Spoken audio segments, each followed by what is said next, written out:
Oh! Woo! Good evening. Good evening. Welcome to Good Evening with Pat Whalen. I'm Pat Whalen. Thank you so much for being here. Here at the Humboldt Jungle. Can you believe it?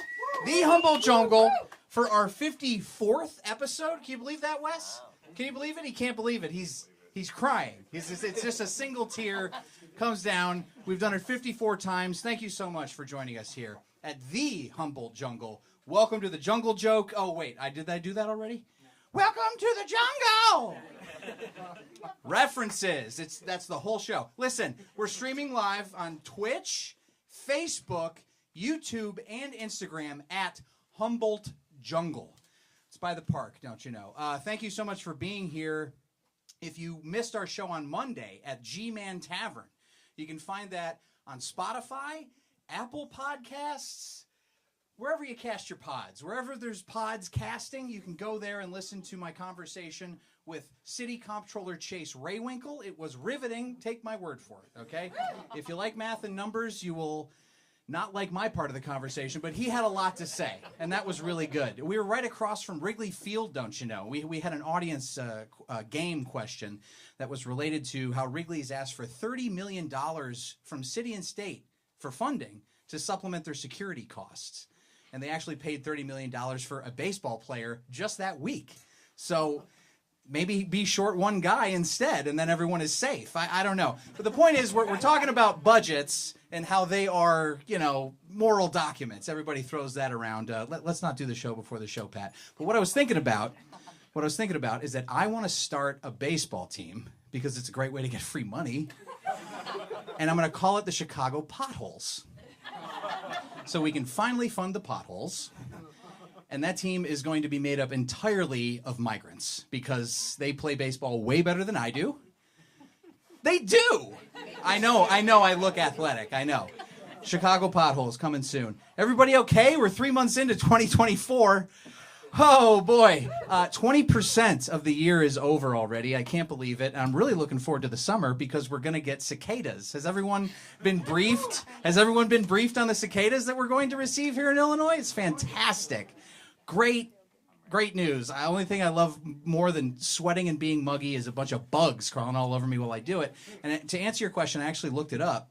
And the only difference between a plague of locusts and a plague of cicadas is that cicadas are bigger and louder. So you have that to look forward to. And we'll have more shows coming your way in not too short in order, I'm sure. So stay tuned for all that. I think there's stuff to talk about other than just cicadas and baseball. Thank God. Lurie's Children's Hospital. Oh, this should be funny. Lurie's Children's Hospital was the victim of a cyber attack a few weeks ago. It was resulting in them disconnecting all their devices from the internet, which is terrible news for me because nothing really heightens an experience at a hospital like me WebMDing everything that the doctors say. But that's not what this says. Are you sure about that? How can I do that without the internet? But the hackers actually released a statement. The people who hacked Lurie's Children's Hospital, who sound like great people, hack a children's hospital. Nice guys. They released a statement on letterhead. I guess they have hacker letterhead. I don't know. And they said that all the data that they hacked has now been sold. It's all gone. And I, for one, have a message for those hackers. And that message is that the Sallie Mae Student Loan Division is located at 175 Southwest Temple Street in Salt Lake City, Utah. I don't know what hackers are going to do with a physical address, but I'm sure they'll figure it out. The actor who played the original Red Power Ranger, Jason, he's come under fire this week for starting a clothing line. Stay with me. A clothing line that includes T-shirts with quotes from world leaders across history. Now, if you were starting a T-shirt line that did quotes from world leaders, who's the one world leader you would not choose to have quotes on the T-shirt? Anyone? Hitler's a great guess, and that is correct. And he had a quote that came out. Guy needs a publicist bad. And he said that Adolf Hitler had some great one-liners. That was his response to a reporter's question, saying, like, how did you go from Power Rangers to supporting... That's not good. Yeah, Hitler, known for his quips. You remember. But also interesting, who did he pass over? Who did not get a T-shirt? Rita Repulsa. No representation in his T-shirt line, which is surprising. She literally says in the intro, "Time to conquer Earth." Although she never did she? She stayed on the moon. Maybe next time. Senator Bernie Sanders? Okay, very good. Some folks from Vermont here tonight. He has presented a bill. He went, ta-da! He presented a bill. And it's going to make America move towards a 4-day work week here in this country. Which there's mixed reactions to this idea. One person is not very excited about this. A recent quote is, "What am I, a machine?" says CTA President Dorval Carter.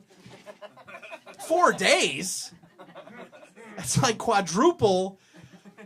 He's a friend of the show. Friend of the show, Dorval Carter. He's a friend. He can take it. Kyle Rittenhouse, not a friend of the show. Kyle Rittenhouse, not a friend of the show. He's holding an event called the Rittenhouse Recap, which is a live event where he will discuss the importance of the Second Amendment and the lies of BLM. Great guy. Him and Jason should hang out. He's holding this event at Kent State University. And I'm not saying I want to go. I'm just saying I will decide after I hear whether or not the Ohio National Guard is going. Because it could be interesting. That's more of a historical reference than a joke, but I appreciate you going on the journey with me. Thank you very much. The Telegraph, a United Kingdom newspaper, it's just what they wrap fish in over there, chastised my dad, Stephen Colbert, for doing a joke about Prince William's alleged mistress. Have you heard of this? This has been a news cycle. So Kensington Palace said they were not given advance warning of Stephen Colbert's joke about this potential mistress. That story again, British royals upset that Americans have spilled their tea without warning. We do have a great show for you tonight. We have an excellent lineup for you. We have comedy from Dia Basryan, not too short in order. We have musical guest Wyatt Waddell as well, which rhymes, and an interview with Emma Ty from Bring Chicago Home and United Working Families and Brandon Johnson Campaign. But first, we're going to play a little game, a little patent-pending game here at Good Evening with Pat Whalen called That Being Said, where I welcome up 2 audience members to the stage. And I ask you multiple choice questions, and you compete for a chance to win a prize from Hairbrained Shirts. Yeah. Hairbrained Chicago, sponsoring Good Evening with Pat Whalen tonight. You have a chance to win one of these shirts if you answer the multiple choice questions correctly. I need 2 audience members who's never seen the show before. You, sir, would you like to come up and play the game? Who else? Who would like to play the game and not be randomly selected? Anyone? Emma, you don't count. Sorry? Linda? Linda, get up here. Get up here, Linda. Okay, well, just shouting out names. That's not fair. Who wants to win a prize? Oh, you're going to make me pick? Get up here. Welcome. Thank you. Give it up for these guys. What's your name? Justin, welcome. And you? Eric and Justin, thank you so much for being here. The game again, that being said, multiple choice questions, you answer however many more than the other person doesn't, then you win a prize. That prize being a t-shirt from Hairbrained Chicago, which is our sponsor tonight here at Humboldt Jungle. The first question, rock, paper, scissors, and it's rock, paper, scissors, shoot. Rock, paper, scissors, shoot. Guys, come on, guys. Rock, paper, scissors, shoot. I don't know who. I've actually never played. Oh, okay. So, Justin, you get to go first. You want to go first? Yeah. Okay, great. You get to choose. New York Governor Kathy Hochul has stationed National Guard troops in New York City subway stations as a public safety measure. Great. That being said, how much did the New York Police Department pay in overtime for officers stationed in New York City subways in the year of 2023? Is it A, $80 million? B, $120 million, or C, $155 million? Justin.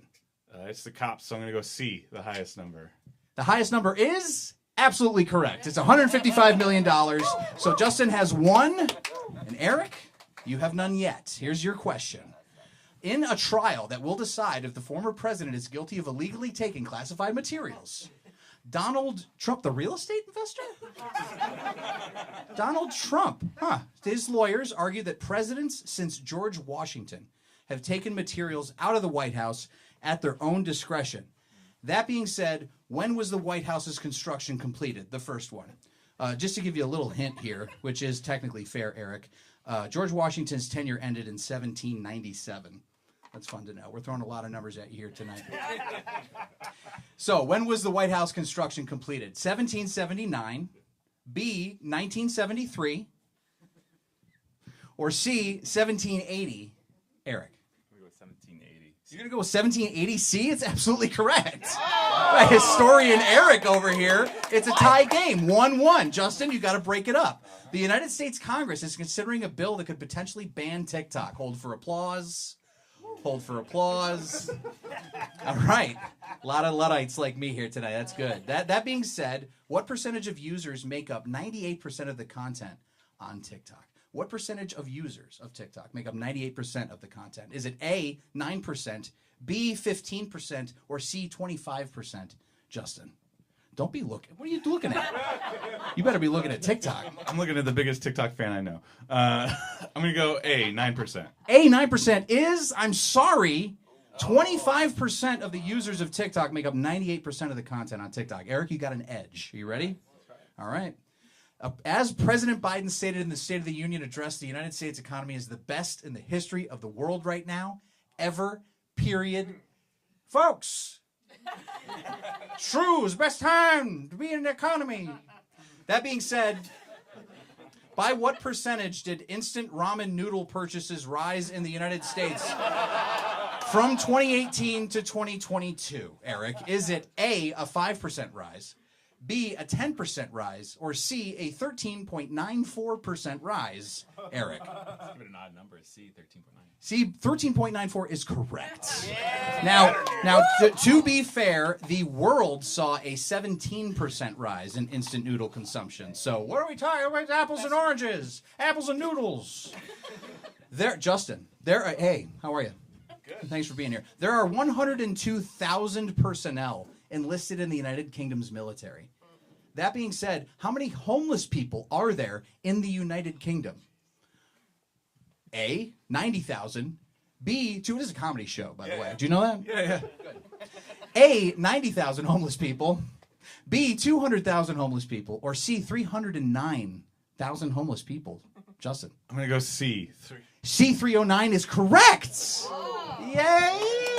Yay! There are more people homeless in the United Kingdom than there are in their entire military, which means we should attack tonight. Eric, well, let's do Monday.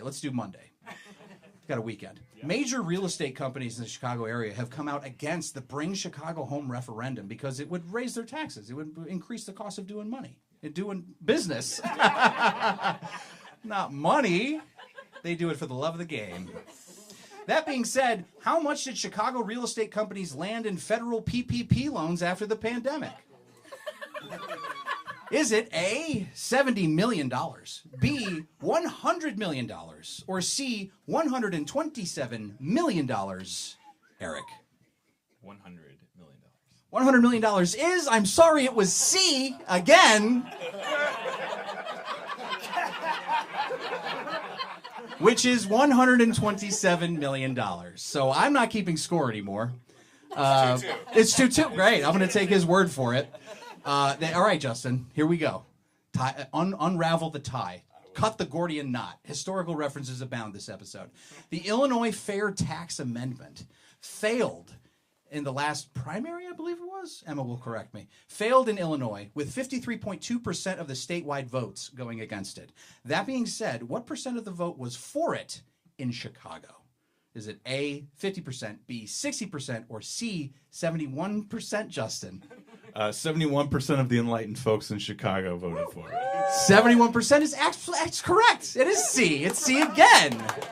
This is your last chance, Eric. This is it. This is it for all the marbles. The marbles brought to you by Hairbrained. Oh, that's actually the last. That's the last question. We're out of questions. So I've never done it with. Wow, that's odd. Okay, so I guess Justin wins. But you know what's crazy? You know what's because that's nice. I like that. That's good. Because it's our first show here at Humboldt Jungle, which is at Humboldt Jungle on social media. You both win a prize from Hairbrain Chicago. Give it up for Eric and Justin. Give it up. Thanks, guys. Stick around after, or give me your email address. Do you have a card on it? I'm just kidding. I'll talk to you after. Thank you for playing. And now, I'm very excited to welcome for the first time on the Good Evening stage, but not their first time here at the Humboldt Jungle. Will you please give it up for Dia Besrite? Bia!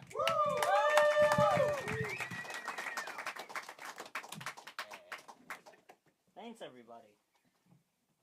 Hello? Thanks, everybody. Hell yeah. I'm doing stand-up comedy, by the way. That's feels unfortunate to form, straight up. It's good to be here. It's cool that this many people are here at a local politics show. It's cool that people are informed. I'm trying to like keep more informed, become smarter. Here's my new thing. I'm doing the crossword now. I was like doing the Wordle a bunch during the pandemic and getting pretty good at it. I was like, it's time for the big lead. It's time for the New York Times crossword. And I tried it, and yeah, it turns out I'm the dumbest motherfucker who's ever lived. It's impossible. It's written in this weird crossword language. Like, the clue will be like, an Alabama civil rights leader, sort of. I'm like, what the fuck? What do you mean, sort of? Why are you shy now? You're asking the questions here. I start my morning with a crossword, and I start my morning furious every time. What I hate the most is when you think like the answer is a word, and it turns out to be like a phrase. It burns me up. Like the clue will be like, this is a way to prevent pregnancy, and I'll like pencil in contraceptive, and I'll hit reveal answer and be like, oh, come in her mouth, of course. I just saw the C and 17 across. I thought I fucking had it, but sorry, I know it's only 7:30. It's a little early for saying come in her mouth. The basement got to me a little bit. I'm not good enough for the New York Times crossword. The Monday, Tuesday, maybe, but I gotta stop from Wednesday on. I just don't know. I don't know enough facts. Like, this was a clue that was on there. It said, this is a country that the U.S. is in active military conflict with, and it was 7 letters. So I was like, okay. It's not Iran or Iraq. Those are 4 letters. And I was like, okay, it's not Syria. That's 5 letters. And 7 letters, that doesn't sound like an Afghanistan number of letters to me. I'm always like, just start writing it in. It'll stop us when it stops us. You don't have to count. Don't be so negative. But no, it was Somalia. You guys know that? We're at war in Somalia. For a second, I was like, is this how we declare war on Somalia? That their prime minister's like, look at the mini today. It's bad.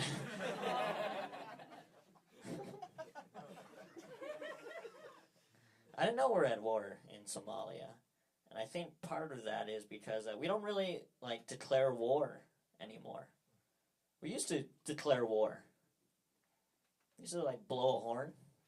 We used to, like, light a torch, and it, like, spreads to the other torches on the... That's Mulan, but that's how we declare war for... But no, we don't declare war. We kind of, like, imply war nowadays. We, like, send troops to countries. And then we're like, you get it, right? You get the picture. You read between the lines, eh? We kind of have a situationship with war nowadays. We send troops to battle, and we're like, if it feels like war, then it's war, baby. We don't have to put labels on this. We don't end wars either. We used to sign treaties. Doesn't that sound so old school? Signing treaty. It sounds like ancient times. We used to. World War I, Treaty of Versailles. We just pull out nowadays. I don't even really know what like a treaty would look like in the modern age. Like when Biden like pulled out of Afghanistan, and he has to like meet with the Taliban and be like, you should receive an email from DocuSign in the next couple of days. Just hit the digital signature. It counts. And you have trouble, I use freepdfeditor.com. There's a 7-day free trial. It's tricky. It's a strange relationship with war. I don't even know if you have like troops at war anymore. It's all drones and planes. I have like friends who like enlisted. They're like in the military now, and they're just all. I'm like, where are you right now? They're like, I'm surfing on a beach in Okinawa right now. They're just having fun. Even the ads are different for the military. Like when I was like growing up, every like ad for the army was like people like army crawling across the desert. It's like, are you fucking brave enough? Every ad for like the Marines nowadays, it's just a guy coding in Python. It's like virtually inessential, where it's like an ad for the Marines or for a technical education program from University of Phoenix. They look the same.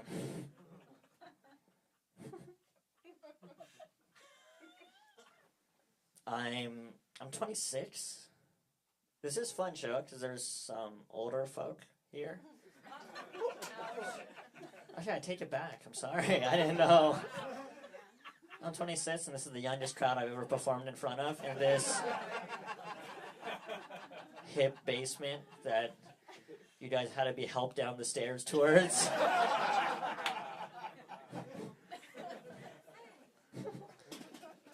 I was gonna say is I feel like nowadays there's all these divides between like the younger generation and the generations that came before, but I don't think there's really that many differences. I think about it a lot in like mental health. People think that like this next generation has like way more mental health problems than previous generations, and I think anxiety and depression. I think that's a human thing. I just think the younger generation, we're just more in touch with our feelings. I don't think it's like because of phones and technology. I think we're just able to identify it more. My dad doesn't. My dad thinks that like anxiety and depression is like a new thing. It's like because we're not resilient or something. He always like goes like, look, surveys show mental health problems are skyrocketing in young people. I'm like, yeah, but that's but who does surveys? If you're doing a survey, you're having a terrible time for sure. Like right now, if you're filling out a 5-page questionnaire for a $10 Amazon gift card, I'm sure you'd somewhat agree you've had negative feelings in the past 6 months. He's like, look, this is a new poll. 2 out of 3 people under 25 are suicidal. I'm like, yeah, but the question was, who do they want to vote for in the primary? That's...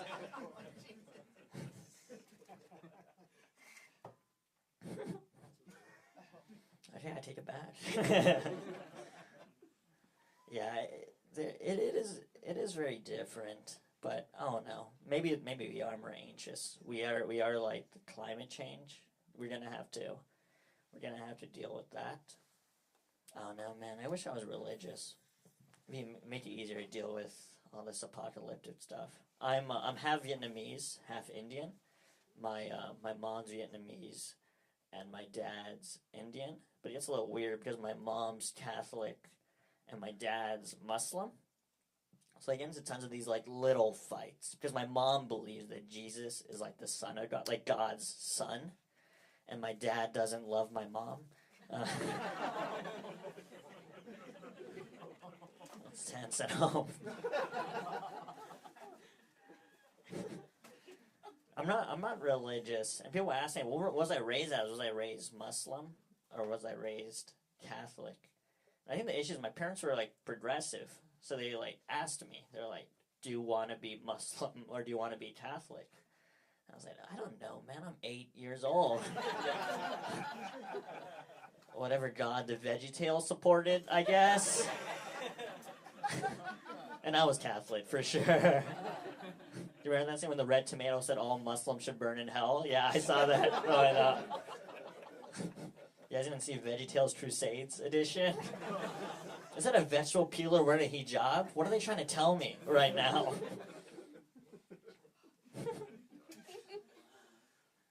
Yeah, I'm probably gonna die from climate change. I'm 26. I'm there. Everyone under, if you're over 30, you're fine. You'll be long dead before the climate change. But under 30, we'll be there when the floods happen. I'm trying to. I didn't miss a light, right? I see a light. Okay. Yeah, I think I'll be there. I'm trying to like prepare for like the climate change apocalypse. I'm watching like apocalypse films nowadays. I'm watching like I Am Legend. I'm just watching I Am Legend. That film rocks. And what I realize is different between like our apocalypse and like the apocalypse in the movies is that in the movies there's like a sudden event. There's like the good times and the fucking zombie juice spills, and there's the bad times. But for us, it's gonna be this like gradual transition into the apocalypse. It will be this slow. Like we'll still have real people problems. We'll still all have bad credit scores during the apocalypse. And I think it'll matter, you know? Like in the apocalypse films, there's always like people trying to escape. Like people, they're like, look, the survivors are gathering at Zion. That's where you find refuge. And we'll have like a place like Zion, but Zion will require a credit score of 650 and above in order to get in. It'll be and the worst part is like, at least in the movies, there's like a sudden trend. There's like, you can, because of the sudden transition from the good to the bad, there's like these flashbacks to like the protagonist will be like losing hope in the bad times, and he'll like flash back to the good times, and that'll give him the strength to go on. Like in I Am Legend, there's a scene where like Will Smith's under the vampires, he's about to give up hope, and he'll like flash back to the good times, and like he'll flash back to him having sex with his hot wife from the good times, and that'll give him strength to go on. You know what the fucked up part is? These are our good times right now. This is the best it gets for you. 6 years from now, your house will be underwater from Lake Michigan flooding, and you'll be about to give up hope, and you'll close your eyes, and you'll flash back to here. You'll flash back to last week tonight at the Humboldt Jungle. And this better be good enough for you to keep going. This is the best it gets. You'll flash back to Pat and Whalen's monologue. And that's the issue, man. It's like, I'm happy, but these aren't flashback good times for me. Like 6 years from now, if like the wildfires are happening and I'm like in my house, like about to die from smoke inhalation, I'll just like close my eyes and flash back to Will Smith having sex with his hot wife. It's like, man, I Am Legend's a good film. I guess I better keep going. Okay, thanks everybody. Yeah, best right, everybody.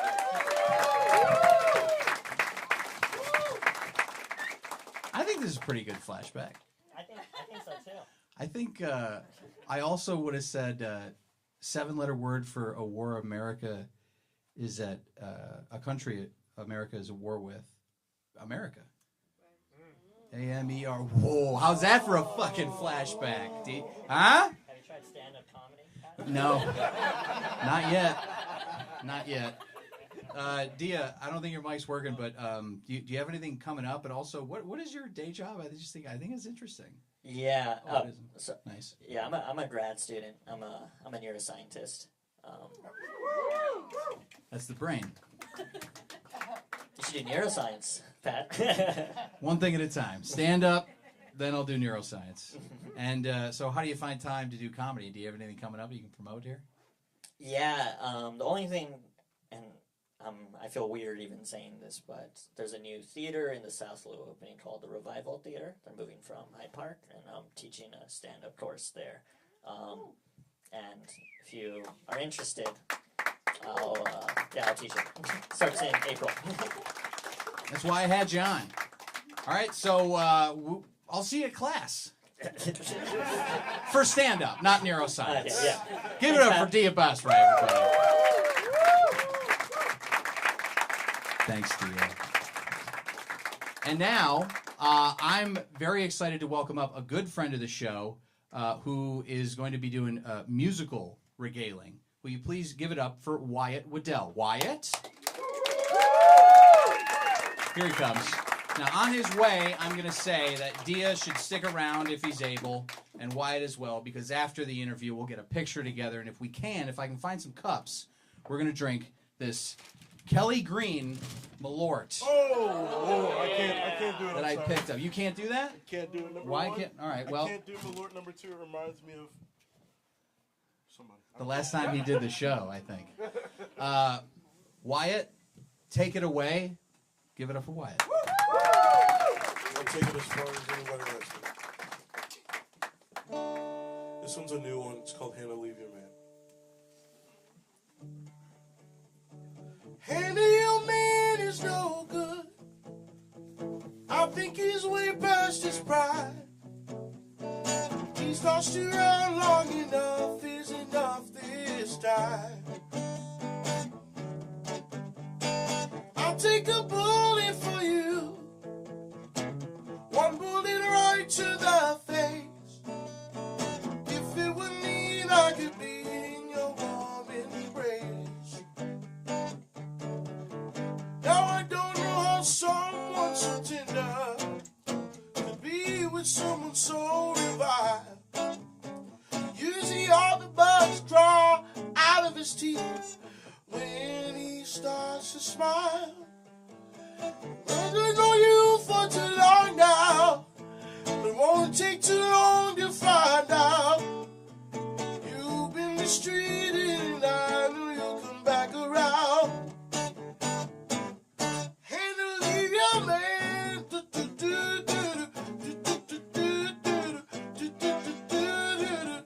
Hannah, leave your man.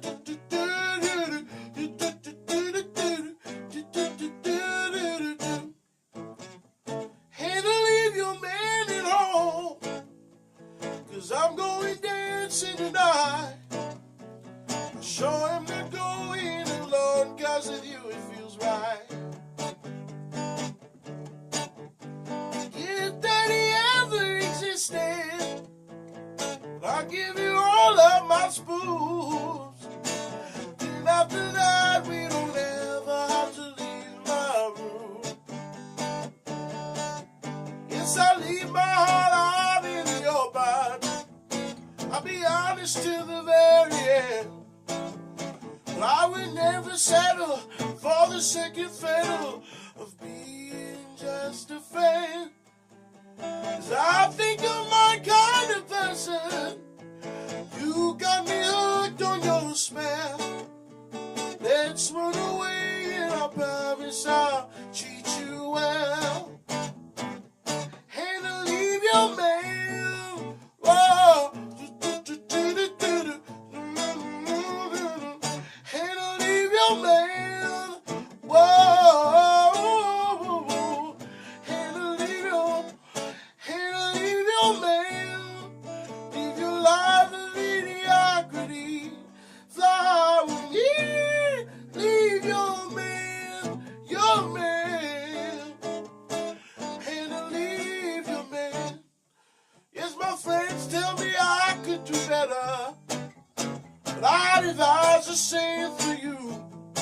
So won't you open your eyes, then you see trouble come through. We go through. Hannah, leave your man.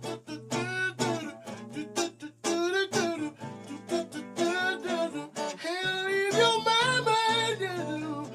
Whoa, whoa, whoa, whoa. Hannah, leave your man.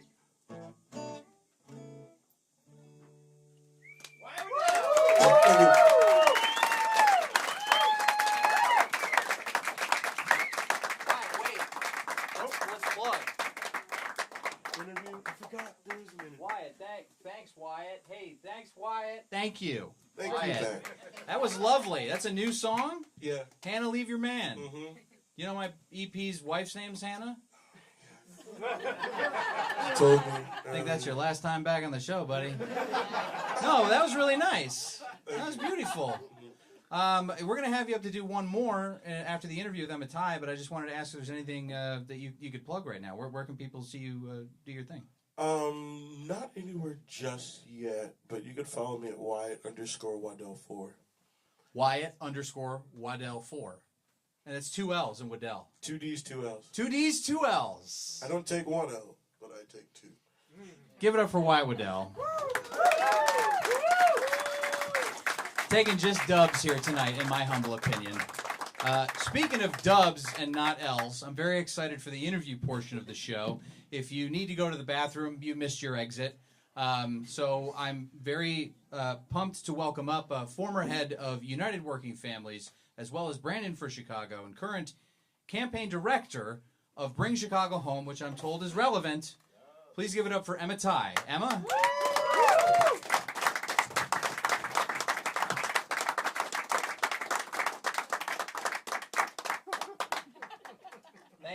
Thank you. Have a seat. You got a mic on your seat. Okay, great. I'm going to sit behind the desk for the first time tonight. Yeah. Sit behind that desk, baby. Emma, if I could indulge Humboldt Jungle to find a couple cups, are you interested in drinking green Malort? Sure. Yes. All right, I got you on record. We're live streaming. And you were you Vallis or Johnson? It was Johnson. It was Johnson. Look at that. It was Johnson. Thanks. Oh, thank you so much. They're not sponsors yet, but we're working on it. It was Johnson. Brandon Johnson, current mayor, and you worked on his campaign. You helped get him elected. I did. Through organizing. You are an organizer. You are billed as also an activist. So as an organizer, talking to someone who's not organized, considers the floor the biggest shelf in the house, can't we just elect someone and call it a day? I distinctly remember being in Grant Park after President Obama gave his victory speech and leaving and being like, we did it. We solved racism. It's over. We're done. We did the thing. Great, yeah. So what is this notion of you're still at it? You got the guy elected, and now it's on to the next thing. Why can't we just elect someone and rest? Forgive me. Well, so, the thing that I think about a lot is that, and then I think that, culture and just sort of the prevailing ideas get wrong about elections is that they're kind of like what you said about Grant Park. They're like magic spells. You can just sort of like wave your wand and it's done. And I really like to think about elections as this idea of a structure test. I don't know if do we have any union people in the house? Union members, union organizers? SAG. Does SAG count? Hey, it definitely All right. counts. Cool. Don't tell them I'm here. We're fine. Okay, we're not scamming. Okay, so the idea of a structure test is you don't just call for a general strike and then everyone goes on a general strike, or you don't even just do a workplace strike and then everyone goes on a workplace strike. You have to sort of build up and assess if a majority of workers are with you. And so you can do things as simple as wearing a button to work, or maybe you do, a walk-in all together. And so you're testing sort of along the way if you have the power to go on strike. And I think that that's a really useful idea for elections. They're not magic spells. They're tests if we've won a majority of people to our idea that things could be different, that things could be better, and that politics is worth engaging in as part of doing that. And so, I came to this work after having lost a number of elections, and I just kind of couldn't wrap my head around it because I thought that we should win. I really thought that a majority of people were with us and that you had to sort of look in the mirror and be like, well, if we're losing these elections, it means something. And yes, there's lots of other things too, right? About the candidates are often kind of Merch. bad. Oh, absolutely. Yes. Candidates aren't. Yes. Tough choices. Tough choices. Yes. And I am just a firm believer, to the point of the guest earlier. I think this is a very quintessentially millennial thing of me, that there are things that we can do, and if the candidates are bad, then what is our responsibility to recruit better candidates? And so anyway, that's just sort of where my orientation comes from. Elections aren't magic spells, they're structure tests that tell us how close we are to winning the world that we deserve. Man. Yes. It sounds to me like finishing a marathon and having to be almost keep going. Right. You're almost there. It sounds like a lot of work. Isn't it easier to elect someone? I mean, or maybe a better question is to say, why do you think we are conditioned with all these examples that you're giving of people who can say we're not presented with great choices before, during, or after elections? Why is this prevailing idea that, we'll vote and then we can leave us alone? Please stop mailing me things. I don't want to talk about this anymore. Yeah, I mean, I think there's like the classic question is always who benefits, right? Who benefits from us being like, oh my God, this is such a disaster. Like, I'm just not going to vote, right? Who benefits from us thinking that way? Who benefits from, in the case of Bring Chicago Home, being like, oh, I've had just like very bad experiences with the city of Chicago and how they spend taxpayer dollars. Therefore, I don't think the rich should pay more. Who benefits from that? Oh, the rich people. And so there's a reason why they spend a lot of money and control a lot of cultural institutions to spread that way of thinking. Well, cultural institutions are expensive, Emma, and if we tax them into oblivion, they're not going to be able to fund opera anymore. Aren't they all going to leave? I'm told that you're going to raise taxes on these people, and you're not going to be able to get apartments anymore. So if you have an apartment, hang on to it because it's going to be worth a lot. Because everyone who builds apartments is going to move to the moon and build Rita Repulsa an apartment. Everyone's going to leave. If you raise taxes, the people that you're taxing are just going to find a better place to not be taxed. Is that not correct? I mean, that's what they always say, and it just is almost always proven to be a lie. Because, again, who benefits from that line of thinking? Oh, the people who profit from raising your rent $200 every year. So to back up, what this ballot initiative would do, you talked about it a little bit. Are you Bring Chicago Home? Yes. Oh, okay. Yes. Yeah, we should. Bring Chicago Home. I'm going to do a little spiel. Right. It is a ballot question. It'll be on your primary ballot. So can you raise your hand if you have a plan to vote on or before March 19th? I think this is a clue. Everyone's hands up. Who benefits if you're not raising your hand, right? Okay. It is at the very end or back of your ballot. So if it's a paper ballot, it's on the back. If it's an end, you got to keep clicking next on the little electronic voting machine. And what it would do, you're going to see 4 paragraphs. The first 3 paragraphs are about the real estate transfer tax. What the real estate transfer tax is the sales tax that is paid by the buyer. It's a sales tax like anything else. You're buying real estate. You pay a tax, whether it's a home or a 40-story apartment building in River North.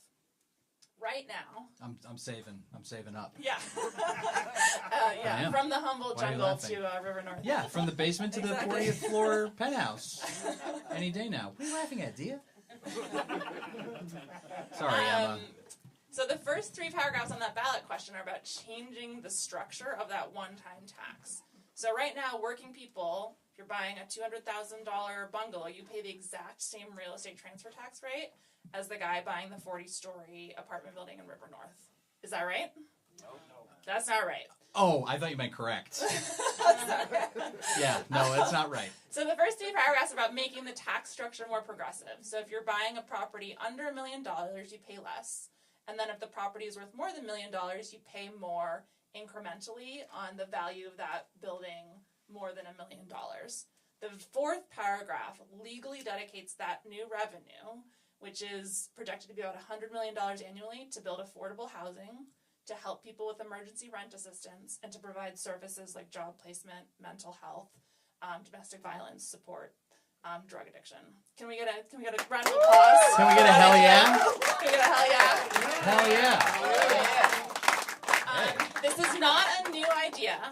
They've done it. There's many other large cities. To your original question, they've done this in cities around the country, and everyone is saying from the Illinois Policy Institute, friends of the show, friends of the show. I'm reeling them in. Fair and balanced. They say that this, they tried this in L.A. and famously, no one lives in L.A. anymore. Yeah, exactly. New York City. Right, New York City. Graduated. You've seen I Am Legend. It's empty. No one Denver, Seattle, Santa Fe, Philadelphia. So all these places have done similar ballot initiatives? Not all of them require ballot initiatives, but all of them have a higher real estate transfer tax rate on the highest value properties they're all more than what we're actually proposing it be changed to. So this is not like a radical, out there thing. This is actually bringing us in line with other major cities that want to have the rich people there pay their fair share. But I shouldn't even say there, because frankly, most of the people who are buying real estate worth that much money are either in the suburbs or in some cases not in Illinois at all. In many cases also dedicate those funds for homelessness and housing. So it isn't, we can talk about whether or not there's a plan in a bit, because I did talk to Comptroller Ray Winkle on Monday at G-Man Tavern. Shout out the Comptroller's office. Party animals. Absolutely barbarians. It was a late night. And our interest levels were high. It's a finance joke. But this is not audacious, you're saying. This isn't super radical. But I have this quote here from you, not to throw quotes at you, but you said this. You said, if you only go for what's winnable, you're playing for an increasingly smaller strip of the possible. And so my question to you is, do you stand with Jerry Reinsdorf asking for $2 billion in state funding? Because it doesn't seem possible, but he's going for it. Right. I mean... That was a joke. I just think it is very telling that you have enormous corporate real estate developers they literally ask for our taxes all the time. They ask for it for Lincoln Yards. They ask for it for the Amazon HQ too. They're asking it for the stadiums. But when you ask for some small portion of their profits, Chicago leads the country in corporate relocations. You ask for them to pay a little bit more, so that 68,000 homeless people, 17,000 of whom are children, can have a place to stay. That is a bridge too far. I mean, that says something about their politics and about how they believe the world should be ordered. Mm-hmm. And I do think it is our responsibility to change that. Yes.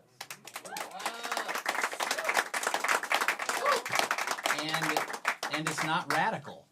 It's not. You're saying that like 11 other cities have done something like this where they have higher rates of taxation than what you're proposing on the ballot? That is correct. Yep. So we're like the 11th city. Instead of I gotta get my numbers right. I am a Chicago and I'm not a Philadelphian. So I don't want you to be like, I don't want you to be saying something that's not true.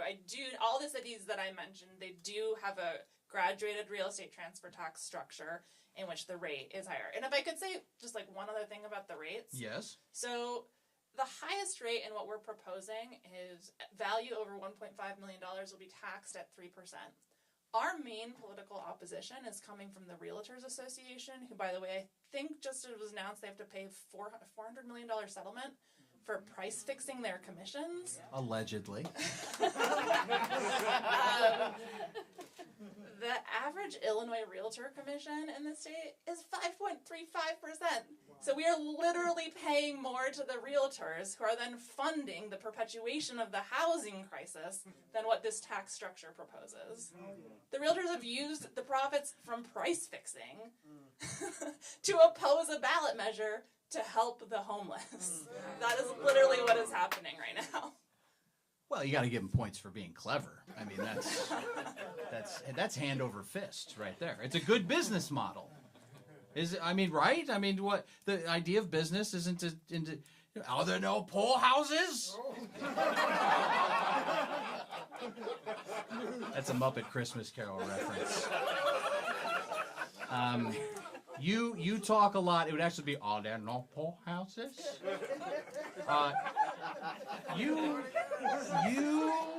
You talk a lot about how important a ground game is in doing campaigns, and you've done a lot of campaigns. You're part of you headed up United Working Families. You did Brandon for Chicago or Chicago for the People. It has a lot of different connotations. Stacey Davis Gates, friend of the show, said you were the only one who could pull this off with Bring Chicago Home. I don't know what you are doing here on Friday before a Tuesday election, but we'll drink about it. I am very persistent, and no one appreciates persistence like Emma Tide. And that's the truth. But you talk a lot about how a ground game is so important. Have you ever considered a Navy or an Air Force? Because the fair tax amendment failed statewide. And if anywhere is going to support something that is asking people who make more to be taxed more, it should be the parts of the city, parts of the state that aren't as economically well off as the city of Chicago. So how do you explain that? And I understand you focus on Chicago. I think you took lessons away from that campaign. You understood that well. We should get more focused on what we want to achieve, where we want to achieve it. But my point is, there are folks who are voting against what you would say are their best interests. Any comment? So you're talking about the statewide 2020 fair tax laws. Fair tax, which was a graduated tax, again. Right. I mean, I will say that I think that 2020 was an extraordinarily, difficult year.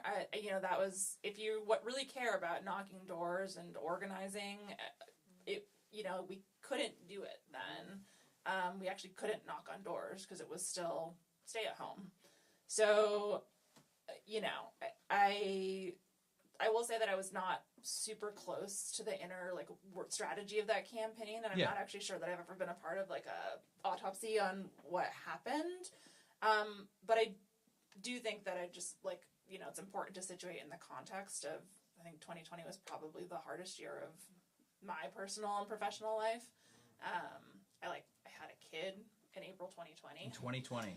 April of 2020. So yeah, I did 20 minutes Q&A just on my birth experience. After the election, we'll have you on the podcast. So yeah, I just think that there was some context there, and I think to the point of what you raised in the game show earlier, it did resoundingly pass in Chicago, where there was sort of this strongest organizing apparatus that was figuring out a way to do that even in extraordinarily difficult contexts. And there are parts of the city and the state, obviously, and the country that are influenced by rhetoric coming from folks who may not be giving them the whole picture. What can we learn from one of the greatest organizers of our time, Donald Trump? Are there lessons to be learned from? I'm just saying that it's just so divisive, isn't it? Isn't it just so divided right now? Isn't it? I mean, you got that Alexander Payne movie coming out called Civil War.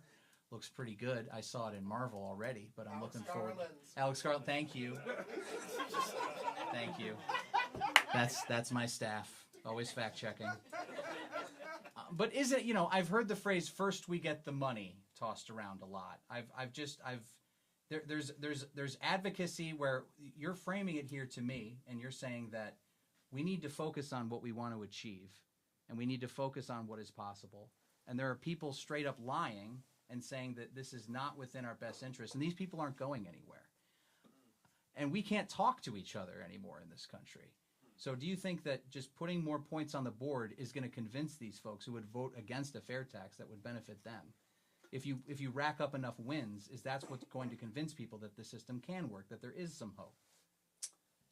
Yeah, I mean, I am not, to the point of the comedian earlier, I don't know that I am, I don't know that I'm the best person to ask about hope.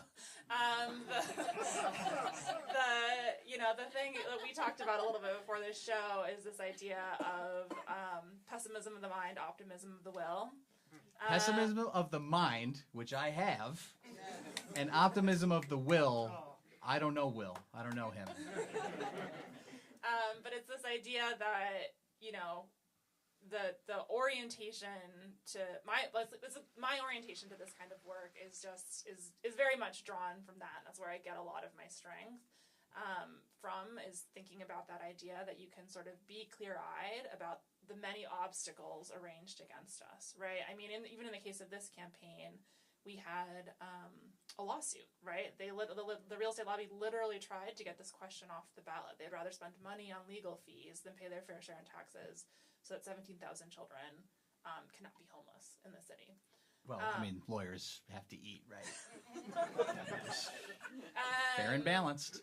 Right, there are tremendous obstacles stacked against us, and you have to figure out how to fight anyway, and how to win, and how to get the wins. And the wins are always partial, and I think that one of the things, to your point earlier about, Grant Park and, waving the magic wand, I do kind of think that in this work, we often don't have like great options. That it's like oftentimes we only kind of have bad choices.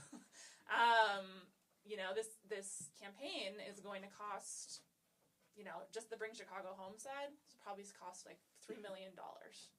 And like, you know, there's people who say, you know, with $3 million, do you know how many workers I could organize with $3 million? And like, that's true. But is the option to just lose? Is the option to just like not try? We have bad options usually because of the generational project of dismantling the public sector, and because of, you know, deeply ingrained white supremacy in this country. We In this country? in the world. Okay. Oh, okay. We have an uphill battle. And nonetheless, you know, it is our duty to fight and it's our duty to win. And that's just what it is. I can't argue with that, and I wish you could follow me around and just remind me of that every once in a while, because it's easy to say, but you're walking the talk, Emma. You're doing the damn thing. Where do you think we would be if Vallis were in charge right now? What do you think what would be going on with the migrant situation? Do you call it a crisis? Some people call it an opportunity. Some people call it a crisis and don't mean that it's bad, that it's just our resources are really stretched ideologically, financially, logistically, geographically. In talking with Comptroller Ray Winkle the other night, I was giving him some ideas for revenue generation. And I said, maybe have the federal government pay for the federal migrant issue that we're experiencing. It might be a cost-saving measure. I think it might save us some money. But so that was like 3 questions. I'll pour your Malort. Where would be if Paul Vallis were in charge? I mean, really, like, what do you think would be going on right now? Because there's plenty of criticism going on for Mayor Johnson in terms of transparency and things of that nature. And you've talked about the bad choice of having a little bit of power and not having good choices, and then getting into power and having worse choices, more stark choices, harder choices to make. Yeah. I see Mayor Johnson making those choices, but I do wonder what's on the other side of the looking glass with Mayor Vallis.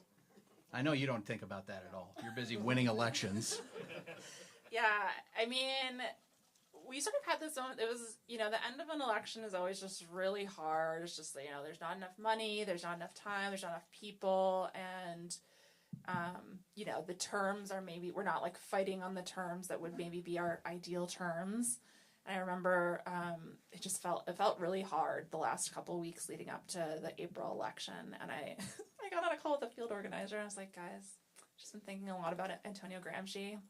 Pessimism of the mind, optimism of the will. And everyone was like, yeah. Because it's just like, what are you going to do? You're just going to like let Paul Vallis win? The guy who destroyed the New Orleans public school system and also the Philadelphia public school system and also Chicago's public school system and also Connecticut? Like, are we just going to let that happen? Well, we believe in fifth chances here in Chicago. And I do think, you know, like, this generational opportunity, you know, people have been fighting for Bring Chicago Home for so long. People who have been through just the worst things in life. I'm just going to get a little emotional, I think, thinking about it. There's, like, there's a woman who's a part of the campaign who became homeless when she was diagnosed with cancer. And she had to decide between paying for chemo and paying for rent. And, like, she's just been working on this for years. And, you know, Mayor Johnson obviously is not perfect. But if Paul Vallis were mayor, we wouldn't have this shot. And I just think that is a true thing that we would all do well to remember. And I think we all do remember it as much as we can. I do think that the situation with the migrants would be so much bleaker. I mean, when we think about what is happening with migration, to your point, this is a problem of federal policy, of a right-wing Congress that has made Venezuela completely unlivable as punishment for electing a socialist. Like, that is what is happening. People are too poor to live, and they are dying in Venezuela. And that is our that is our foreign policy that has created that situation. And so, people are coming here.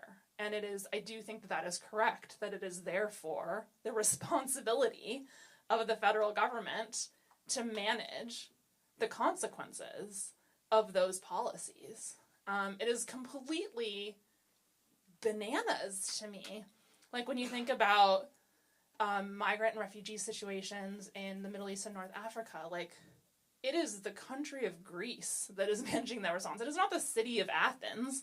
It is the country of Greece, and it is also inadequate, right? But it is, who ever heard of a city in a country managing a federal refugee program? It is kind of unbelievable. And I think that, to the point earlier about what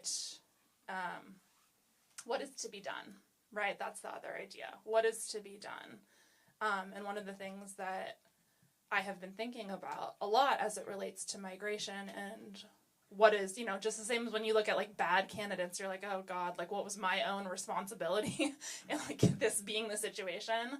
I've been thinking about that as it relates to migration too, and just the absence of an internationalist analysis. Like how do we see, why is the only way that we have to understand who gets rights through the prism of the nation state?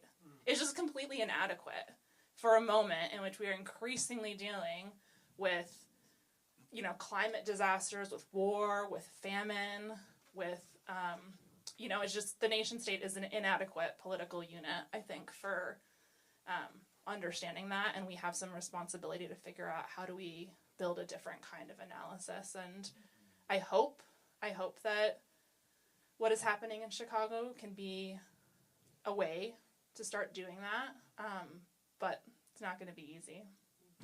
Well, I'm for the internationalism. I really want to focus on the inter part because the nationalism part, I'm not. We gotta vote. Let's vote. Let's be I just want this an alert right now. Yeah. I don't know if it's the end of the show thing. It is. But well, there's like three. No, please. You've been working hard. She's really been working hard. I have 3 short slides, and then we will wrap up. Kaiser, do you have the tweets? The first one is from Kennedy Bartley. It's a friend of yours, I believe. She's now in charge of United Working Families, where you used to be head, a big organizing shop, and she's tweeting back and forth with Alderman Brendan Riley. Yes.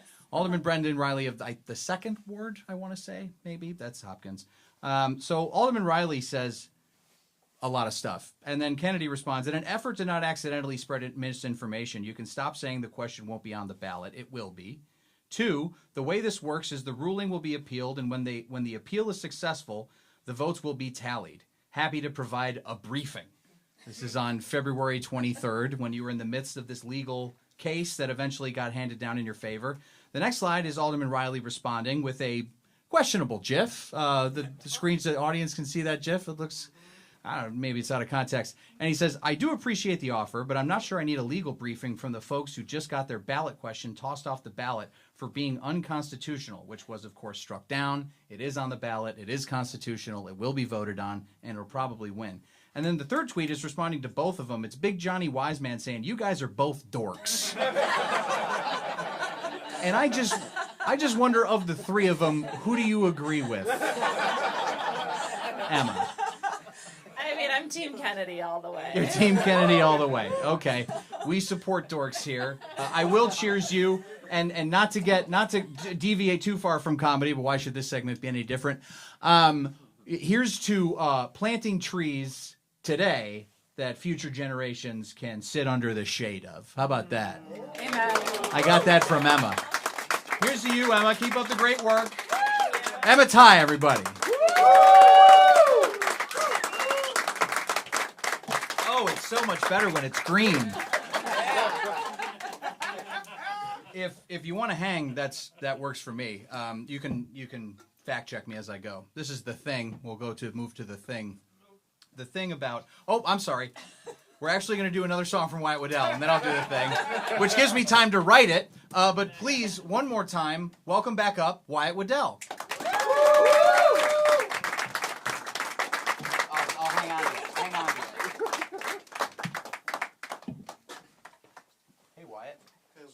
Good, man. How are you?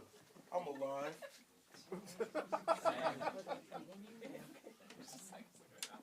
Is it okay if I do a cover? Yeah! This is one of my favorite Steve Perry songs. It's called Foolish Heart. If anybody knows it, please don't sing along.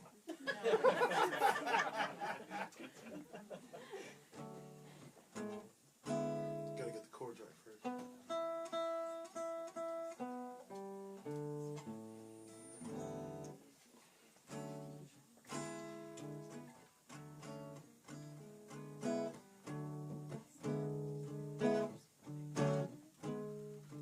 I need a love that grows.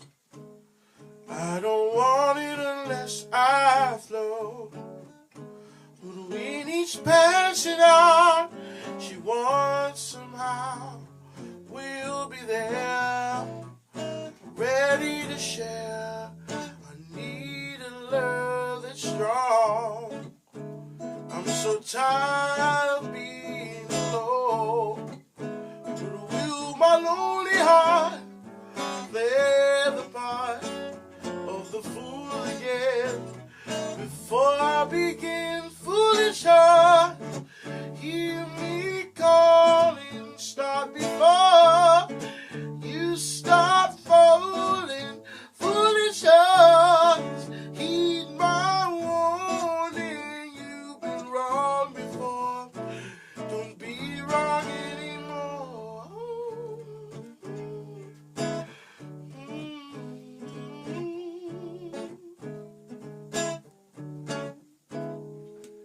Feeling that feeling again. Playing a game I can't win. 'Cause knocking on your door, my heart once more.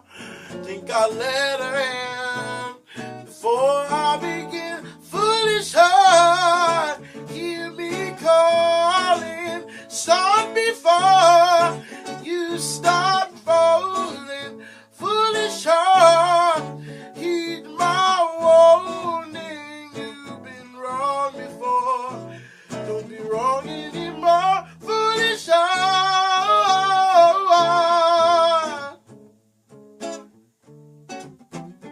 Oh, foolish, foolish heart. You've been wrong before.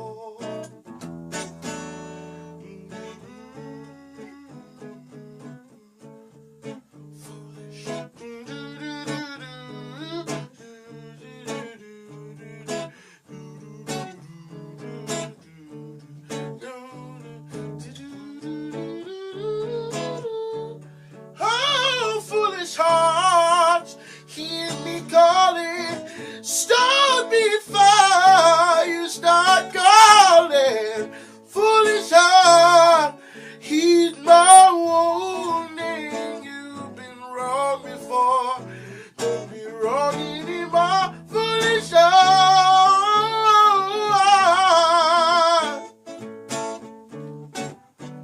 Oh, foolish, foolish heart.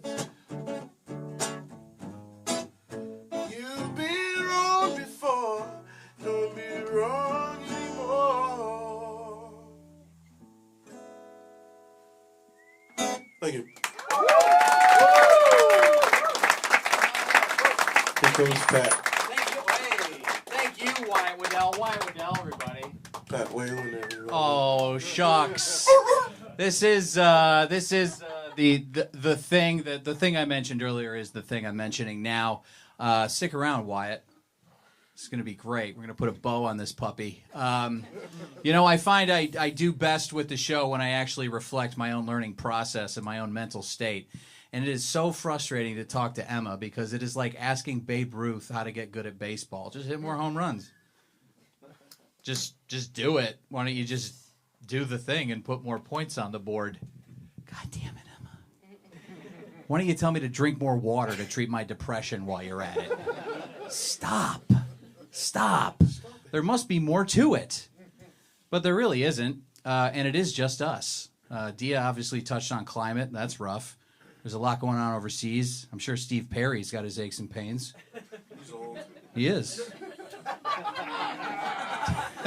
not lying. Wait. By the way, Dia, I slipped because my shoes weren't tied coming down the stairs. I didn't need help. I just slipped. Thank you. Small shoelaces. But they're dress shoes, Wyatt. Small shoelaces. Laces make the man. I do appreciate a creative insult. Very specific. That's good. That's good. Fucking Steve Perry fans, man. But really, we are faced with monumental challenges as a race on this planet, the human race. And, folks like Emma got it together. They say just keep your eye on the ball, Babe Ruth, baseball, and keep at it. So for the love of God, you got to vote. You got to stay engaged. We will be back. Yes, voting is good. We enjoy that. We will be back for more civically engaged live action with smaller shoelaces than you've ever seen. But I guess I would say hang in there. But if I had to stick to the motto, I would say have a good evening. I'm Pat Whalen. Thank you all for coming out. Steve Perry would also say, you. "Oh, Sharon, I'll be long. Hold on. Hold on." Hold on part specifically. You better keep doing that after I rap. I just need to thank the Humboldt Jungle, Emma Ty, Dia Basrai, Wyatt Waddell, Steve Perry, Wes Needham, Kaiser Ahmed, Nathan, Mark, the whole gang, all of you. We'll see you next time. Have a good evening.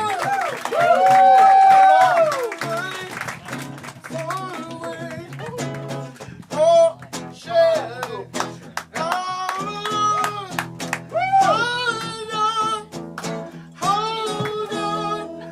Do the green balloon. That's okay. Get up and let's hang out. We're just going to do a picture. That's a wrap. That's a wrap. We're going to hang. Big group with these guys, I guess.